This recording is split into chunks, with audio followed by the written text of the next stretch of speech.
All right, Kevin back with you for another episode of the $1 Million Relationships Podcast. And today I'm here with George Rivera. George, welcome. So awesome to have you on the show today.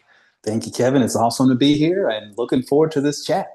Oh, me too. You and I have, well, first of all, I want to give a shout out to Vinny Fisher because I've known Vinny for probably, I don't know, I want to say 10, 11 years now. I've known Vinny. I originally met him in Genius Network, Joe Polish's mastermind group years ago. And Vinny and I have become really great friends over the years.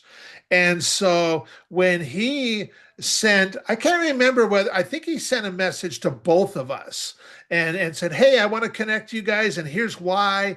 And anybody that comes into my life through Vinny Fisher is somebody that I want to get to know because, and I would imagine, George, the first time you and I connected and had a conversation, I can tell you for me, I don't know what it felt like for you. I'll let you share. But for me, it felt like I'd known you for years just because we met through Vinny and stuff. And that right there, man, what a powerful testament to right relationships, you know? Yeah, yeah, exactly. I felt the same way. He has a knack for making these connections that they're just on the money. He understands the dynamics of the people he's putting together, and yeah, that just flows for a great conversation and a great relationship. Amen, for sure. Well, what I want to do, George, I want to turn it over to you so that we can set a little bit of context here. And I want you to be able to share about what you do and who you serve and what inspires you most about the work you do and the impact you're making in the world. And I want you to share some of your backstory because you've got an amazing backstory. And I want to make sure we get to share that with folks too and stuff. Awesome. Yeah. Well, my backstory goes way back. We're talking near 30 years. Actually, the completion of this year will be year 30. I can't believe I'm saying that, but this is back in 1995. I started a business in high school. I was about 17, going on 18 that year. And, there's these late night infomercials that would come on at the time. This guy, I don't know, if it rings any bells or it dates me pretty well, but his name was Don Lapre. I Um, totally remember that. Yes, tiny one bedroom apartment, classified ads.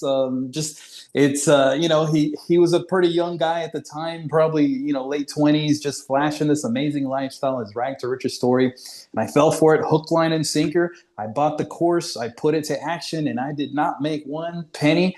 My parents thought I was crazy. They're like, "This is just a scam," and I was like, "Oh, that didn't work." But it planted something inside of me, like I need to figure out this entrepreneur home-based business thing. And that's when that was the birth of my first business was, yeah, like I said, summer of 1995. Wow. Still in high school at the time. And that was in the supplement space. I bought a small business opportunities magazine. There were these like space ads and, make money selling supplements. At the time, GNC was just growing like crazy. The internet in 95 was sort of also spiking like crazy as Yeah. people were adopting it. And so I put two and two together, anti-aging and GNC type products and the internet. And I started my first online business then. Didn't go amazingly well until, let's say, 2 or 3 years into it. I was in college at the time, and it started to generate as much income as some doctors make. And Wow. I went to college to go to pre-med to become a doctor, and I followed my dad's footsteps. And I essentially said, you know what, I should like do something that complements what I'm doing right now instead of this completely different thing taking me a different direction. And so I changed to a marketing degree to complement, my internet marketing. I don't think that was even called. It was like e online marketing or something like that. And so that's essentially what got me to get my marketing degree. And then let's see, after that, I continued into selling just other like weight loss products. There was this search engine called go2.com. Do you remember I them? remember that. I remember that. I had the number one keyword for weight loss when you could buy it for 50 cents. I mean, Wow. now, well, it's probably so untargeted. It's probably, but yeah, now it's hard to compete anywhere near that. But then, Yes. Yeah, so I ran this company out of business essentially because we had so many orders it couldn't keep up, and it was just a nightmare. But it was my first lesson in sort of like take your time with things, make sure that you've got an infrastructure in place so that it can scale appropriately. Yeah. But so that's like the early 2000s, and mid 2000s was like Google AdSense. I fell in love with the whole Google AdSense model, building out Five sites in cent different clicks categories. back in the day. I remember the Oh, Wild West. oh yeah, yeah. I had scaled it up to just about a seven-figure business. At least top Wow. line profit was kind of pushing up there. And again, this was 2005, 2006. Yeah. And I had sort of like said, I'm done with all the info products. This Google AdSense is going to last till I'm 100 years old. Here we go.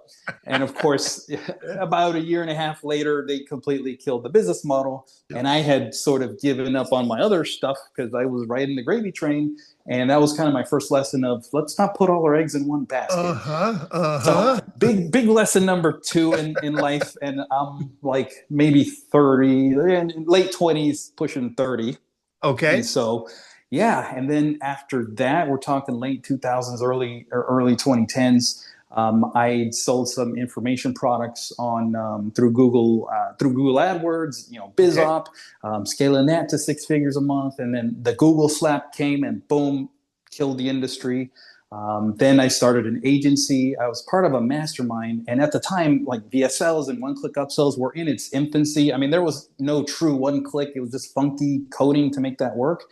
And I had a colleague or a friend in my mastermind who she was struggling with her, average order value. So I told her, why don't you do this, this, and this? And I sort of like sketched it all out for her. She did it. She went from struggling with her order value to just making insane amount of money. I'm talking like 10 times more money. Cause I mean, throw Wow. in, increasing your average cart value by putting in upsells and all this stuff that she wasn't doing and turning it into a VSL. And that was like at its infancy. It completely just skyrocketed her conversions. And Wow. so she told a friend and she told a friend, and I was helping them essentially for free, just like, hey, just do this. And then it eventually came to the point where I got to start charging people for this because now I'm getting out of my little warm friend circle, and it's taken me some time and obviously taking opportunity costs to focus on this. So I Yeah. started an agency, and I grew that to about 40 people at its peak. And I'd say that's probably around the time when I was like the busiest in my life because I had an agency. I was, great at outsourcing and scaling, but I wouldn't, transfer proper ownership on the tasks that I was hiring people to do. It's Okay. almost like, hey, I got a problem, hire somebody. Another problem, hire somebody else. Another problem, hire somebody else. And I got all these people like doing these one-off things, but they're on payroll, and I got to find stuff for them to do. And I'm quality controlling everything, and they're coming to me for every approval on everything.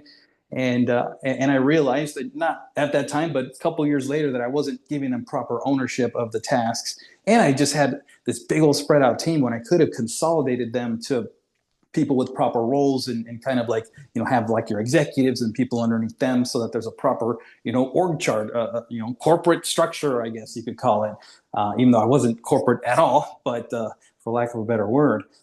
And so, yeah, that was kind of like, mid of, say 10-ish years ago.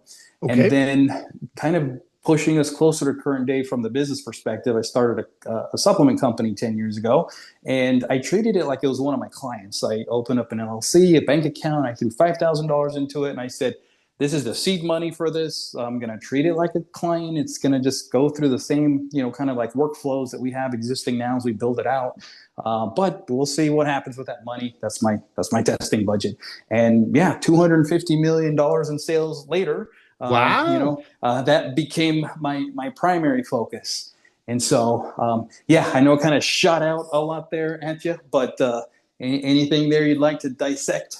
Well, what one thing that stands out is, boy, you have had a lot of iterations in your entrepreneurial career, in your entrepreneurial journey, George. That one thing led to a next, and you learned some big lessons along the way. And I know, especially those first couple you shared, because I remember back in the day, lots of people were having those experiences of getting Google slapped or what have you, and and it I'm sure that cost you a lot financially, But the Google slap, the lesson you learned was don't put all your eggs in one basket. And it's interesting that the most valuable lessons we learn are often the ones that cost us the most too and stuff. And as painful as that is, I'm sure all these experiences just led you, just through the next business, the next business, the next business, getting to where you are today, getting to where I am today. And it's never a straight line. It's never, it's not, in fact, I would imagine, George, you've probably had more, I don't like to call them failures, but more lessons than wins and stuff. And Yeah. it's the lessons or the perceived failures that's the place we get to make our discoveries, that if we take that right, we can go on from there and we can do a lot more with it because we had that experience and stuff. Has Yeah. that been true for you as well? Absolutely. Like, yeah, every failure, past setback, or you call it perceived failure, it gets you ready for the next run in whatever it is. And when you're in the moment of it, you're sort of like, frustrated, trying to grind out of it. Whatever the natural response of an entrepreneur just trying to survive is. But then later, once you sort of reach that next level, you look back and you're like, wow, yeah, it wasn't fun, but like, I'm only here because of that. And so that gives me a perspective. Anytime I encounter any kind of setbacks or failures, perceived failures, I'm like, okay, there's a lesson here to be had.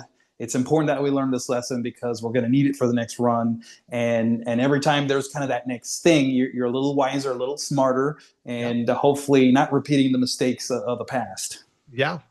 And in the last example you shared was the $5,000 you put in seed money to start your last supplement company and stuff, which that then led to you doing 250 million in revenue via that company that you started with a $5,000 seed money investment.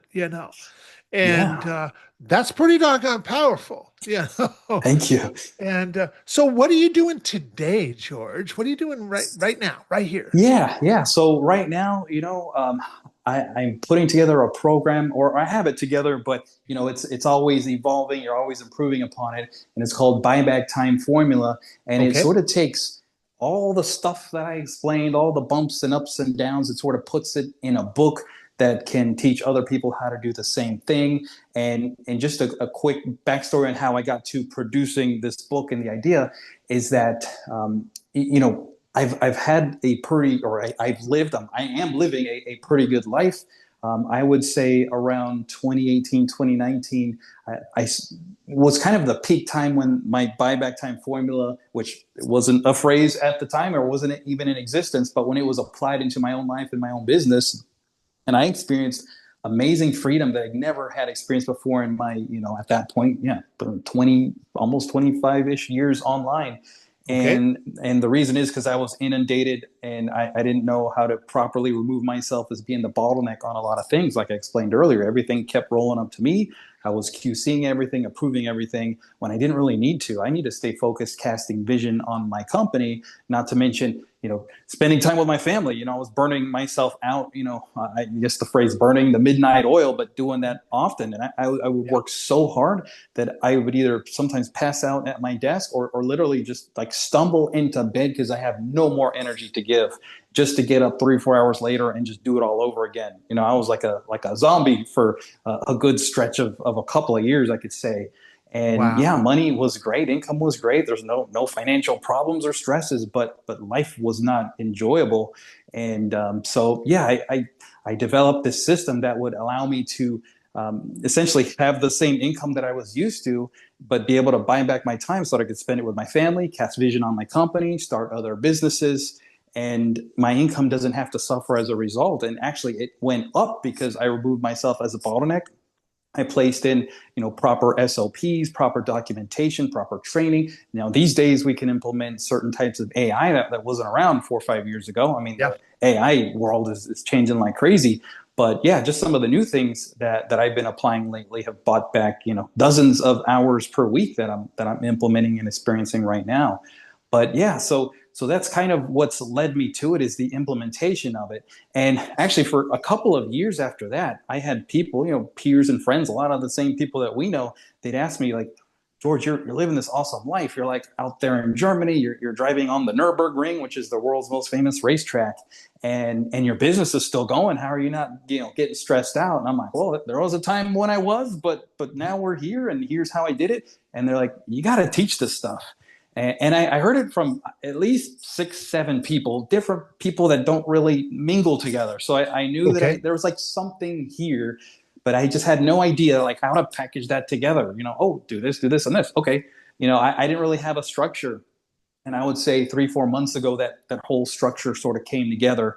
And I held a workshop here at my home, kind of like, hey, I know these strategies work. It's awesome, but I got to test it out to the marketplace to see if somebody's going to even like this stuff. Because, can all have these brilliant ideas, but you throw it out there in the marketplace, they'll tell you, no thanks. But I had an amazing response at the small, 1 day workshop at my house. And I was like, okay, there's something here. Now it's time to execute and get the word out. So that's kind of where we're at today.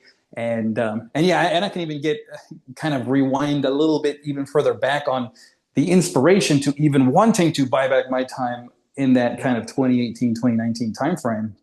This was back in 2015, about 10 years ago. And my dad, he was diagnosed with cancer earlier that year, and he was a practicing physician entering his 40th year in practice at the beginning of Wow. the year, and then he left the year without us. And that's just how fast cancer can take you. And it doesn't have to take you, but in his case, it took him.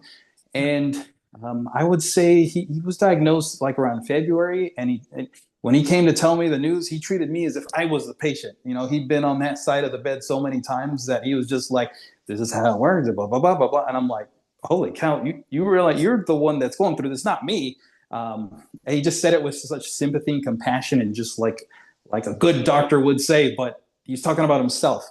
Anyway, Yeah. that was an interesting Yeah. moment. But we had Wow. the best, most 6 or 7 months remaining of his life ever. We were close. We weren't estranged or anything, but knowing that there's an expiration date, Yeah. we just got so tight that I wasn't going to waste any free time away from him. I was living in Austin. He's in San Antonio. So about a year and a half, I'm sorry, an hour and a half distance. So it's not like super, super far, but it's far enough to where you got to, plan out like your travels. Got to be And intentional. Yeah.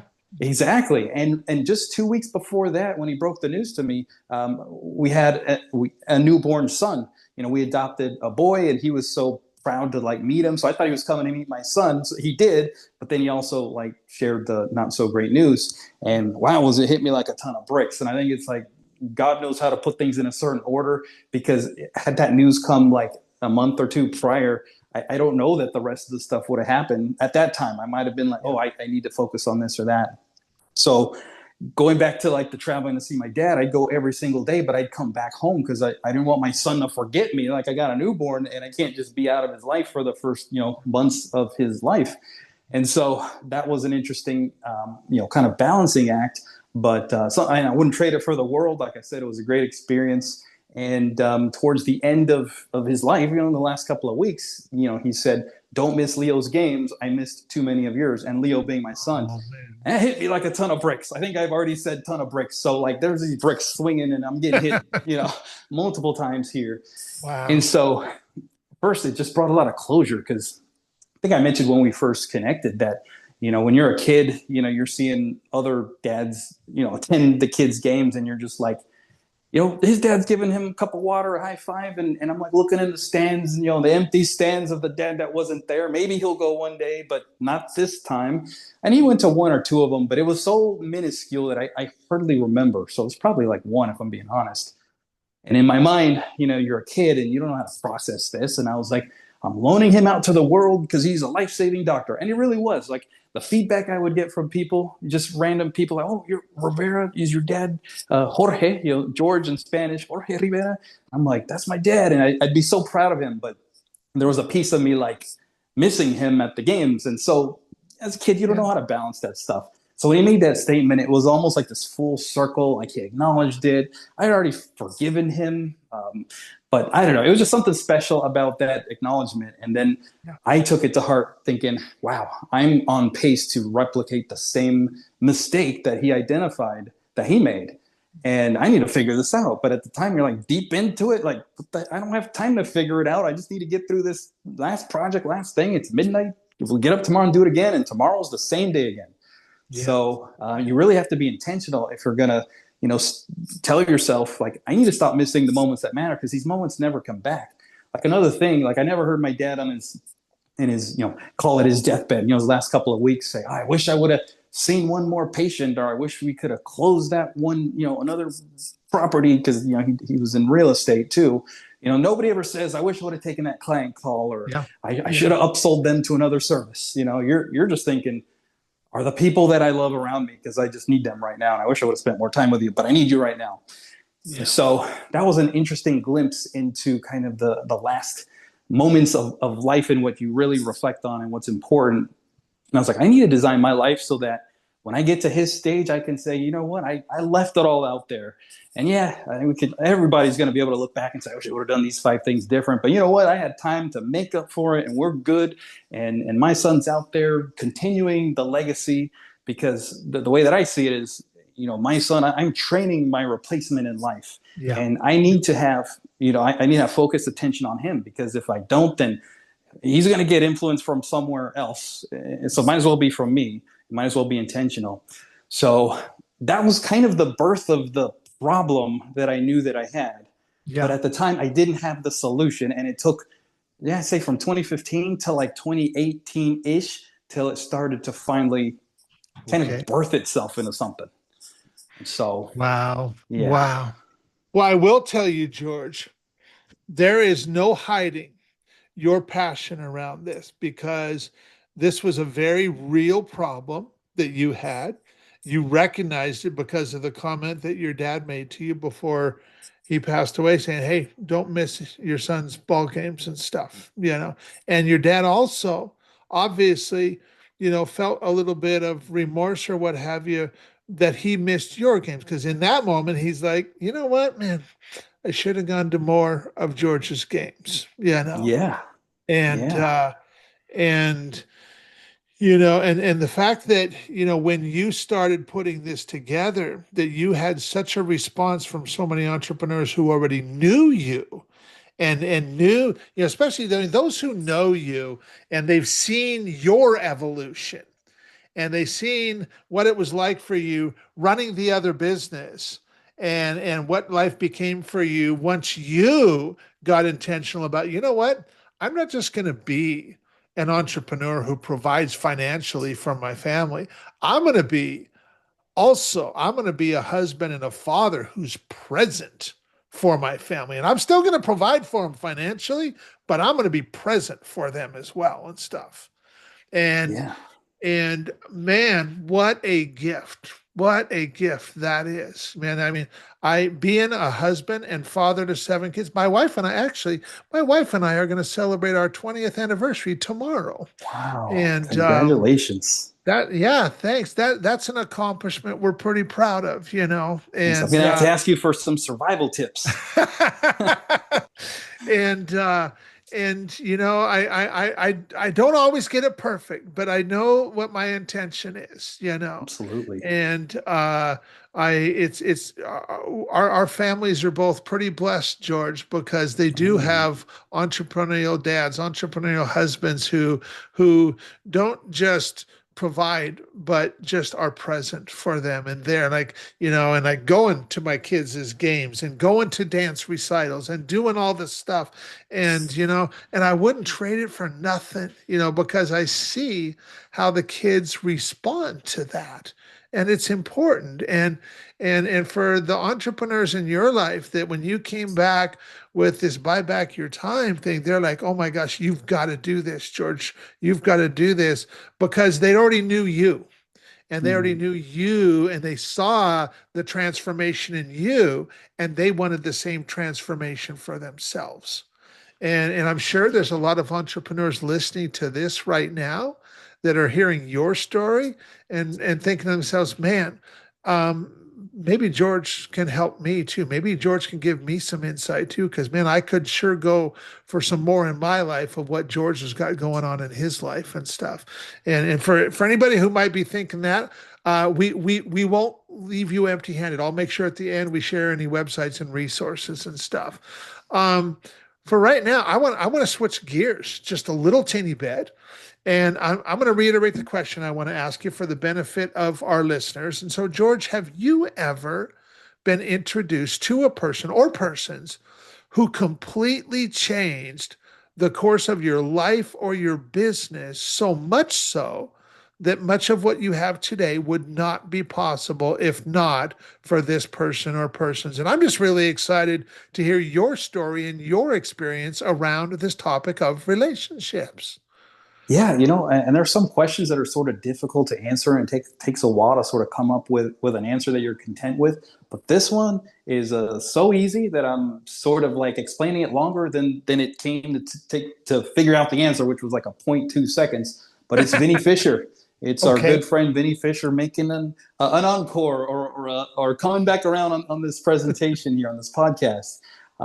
Yeah, and I can get into why that is. Yeah, And do talk a little bit about that. yeah. So I remember this was back in, this must have been around 2018. So if you kind of piece everything together, it's like, oh, that's around the time when you started buying back time. So this was summer of 2018. And I had written him an email.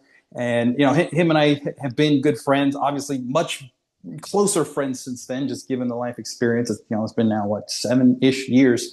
And so, yeah, actually 7 years this summer, I wrote him an email, and I knew that he was gone, so I didn't want to bug him. He was in Europe, and exact words in the email was, there are some days that I just hate this business, because I refresh myself, just kind of going back to the origins of sort of how this all started. And, there's days, there's ups and downs, but there's just days that I hate this business. And he called me. He was in Rome, and it was probably like, I don't know. I imagine it had to be like midnight, because it was just mid afternoon here. And he's like, "Man, let's talk. What's going on?" And that was the end result of that conversation, is sort of what birthed the whole buyback time formula, because I had a lot of the pieces in place, but it was just how I was structuring it was what was missing. He Okay. brought a unique perspective. He looked at kind of my whole structure, and he helped me, fine tune it and shift it and put it in a position to where, after a year or two, it's not something that happens instantly, although it can happen quicker than slower. But in my case, I had 40 plus people, so this is like, there's a big mess here to clean up. But over the next couple of years, I worked myself out of the business. And one year, going from $20 million in sales, and I'm the one, just like, I'm the heart and soul of that company at the time, to Okay. $50 million, and I'm enjoying more free time than I've ever had. And just like, I Wow. can take 2 weeks off and not check my email, and nothing falls apart. Whereas back then, in the $20 million version, and if I take my eye off the merchant account, something's going to blow up. So that was the biggest shift. And so I'd have to thank Vinny for that, because he was the one that sort of told me it doesn't have to be this way. And I knew there had to be a change. I just didn't know how to get there. He kind of opened the door to, here's how you make the change. Obviously, I had to put in the work, but he had to like shine the light on it, and like, this is where you want to go there. You've got a lot of this right now. Now go in that direction. And so, yeah, I'd have to say Vinny Fisher. He's amazing. He's a dear friend of mine. Not only a friend, he's like, like a brother in Christ. He's a mentor. He's only a few years older than me, so he's not like father generation type to me, but he's fatherly in the sense of his wisdom and experience. And just when he gets on a call with me, he's just pouring out wisdom, and I'm just like trying to soak it in as much as possible. And a lot of like, the way that he thinks, it's so unique. I've never met anybody that thinks like that. I sort of try to channel my inner Vinny when I'm advising other friends, sort of like, what would Vinny say in this situation? Oh, he'd probably ask a question first to sort of, let's get to the root of the issue. And so he's taught me a lot how to be a better person, a better friend, a better advisor. So yeah, other than that, yeah, he's a pretty cool guy. Yeah, for sure. So I'm curious now because so when you met Vinny and you were running the business, and at that time you were doing 20 million a year, um, how many hours were you working on average a day or a week at that point in your life, George? Yeah, I mean, I'd say at minimum 10 hours. I feel like a 10-hour day was sort of a light day. I'm like, what was I Okay. doing being lazy? I only worked 10 hours. There were Gotcha. some days, 14, 15-hour Wow. days. Um, I don't know, 80 hours plus a week, I'd say. Like So pretty, were you working 6 and 7 days a week, George, or yeah, I was working were on you weekends. Yeah, and okay? actually, I think weekends I'd even grind harder because I had less interruptions. So it felt like I just had this runway to just like knock out stuff. Yeah, Obviously, that was my way of sort of getting ahead, staying ahead, but it wasn't healthy for my mind. It wasn't healthy for my family, and certainly not a long term strategy that was sustainable. yeah.